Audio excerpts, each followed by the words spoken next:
O segundo governo Percival, a segunda gestão, né, ela tem sido marcada por grandes dificuldades na execução de algumas obras. Elas o conduto, a Escola Esperança, a Praça Rui Barbosa. No entanto, a Secretaria de Obras foi ocupada por mais de 2 anos por uma das principais lideranças do PP. O seu partido não foi corresponsável por todos esses problemas?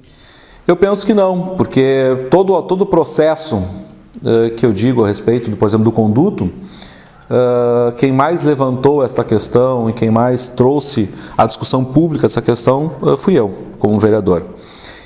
A questão de outras obras, da mesma forma. Quando a gente discorda de uma forma de gerenciamento, nós temos que ter a autonomia para também poder discordar daqueles que fazem parte do partido. O que existe hoje que não se pode responsabilizar os partidos? Os governos, depois que assumem, são feitos de pessoas que agem de forma independente dos partidos. Então, às vezes, as ações dos secretários não são discutidas com o partido, assim como as ações de governo acabam não sendo discutidas com o partido. Isso vai ser diferente na sua gestão, se o senhor for prefeito? Com certeza, porque nós faremos a continuidade do Conselho Político, que foi nessa administração e não foi cumprido. Haja vista a questão dos partidos, que o vice-prefeito é do Partido Progressista, né, e não acompanhou a decisão do seu partido. Né. Corretamente deveria se desligar desse partido, se discordasse da conduta ou da forma como o partido encaminhou essa questão. Então, eu penso que nós devemos trazer o governo comprometido com as diretrizes, comprometido com o plano de governo e os partidos afinados com esse plano de governo. E a partir daí, nós temos como os nossos compromissos, um deles é justamente o Conselho Político, onde nós vamos estar sistematicamente reunindo os partidos para que eles possam opinar para poder se comprometer. Os partidos acabam não opinando no governo, e aí não tem compromisso com o governo. Então nós temos que mudar essa regra para que tenhamos os partidos comprometidos com o governo a partir do momento que as coisas são discutidas com os partidos. Nós temos hoje na campanha um conselho político que se reúne sistematicamente para serem apresentados a esse conselho o plano de governo, as diretrizes que nós apresentamos é assinada pelos presidentes dos partidos e pelos presidentes estaduais dos partidos. Então nós temos 6 partidos que, além de discutir, analisaram cada um desses 11 itens que deverão ser as diretrizes do plano de governo. Então, a partir daí, tu compromete também os partidos em torno daquilo que vai ser a execução do plano de governo. E fora disto, aí são mais questões de ordem pessoal do que propriamente de um projeto de governo. Ok. Os seus adversários o acusam de ser um vereador de discurso, mas sem projetos. Inclusive dizem agora que o senhor apresentou somente 3 projetos em 4 anos. Como é que o senhor responde a essa crítica, a essa cobrança? É minimizar o papel do Poder Legislativo.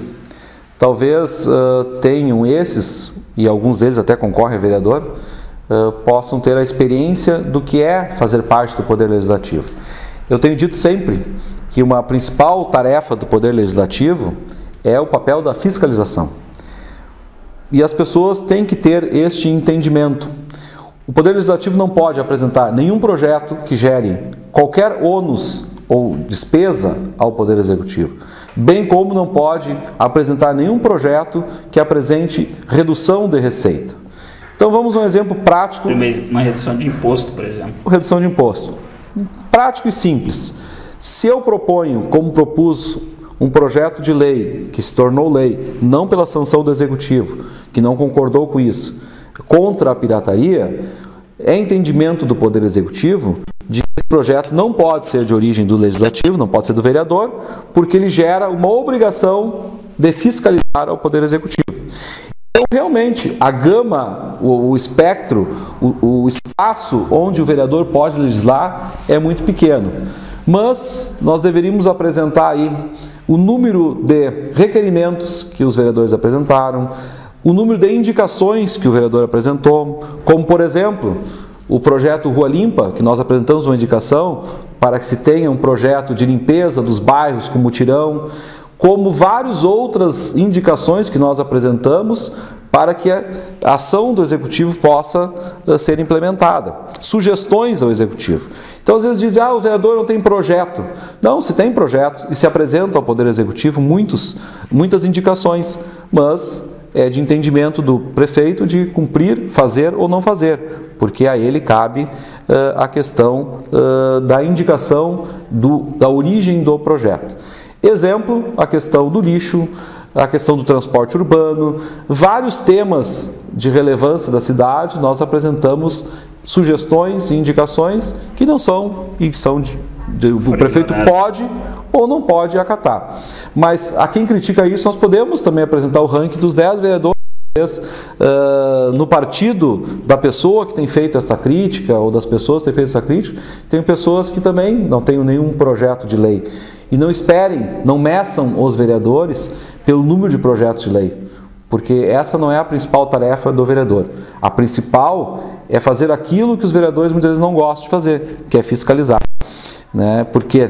Porque é muito difícil, eu sempre digo, fiscalizar o prefeito que eu encontro no outro dia, o vice-prefeito que eu encontro no outro dia, o secretário que eu convivo no dia a dia, porque isso cria uma relação, que nem eu tenho hoje, de que qualquer indicação ou qualquer sugestão minha não é aceita porque eu sou um crítico das ações de governo.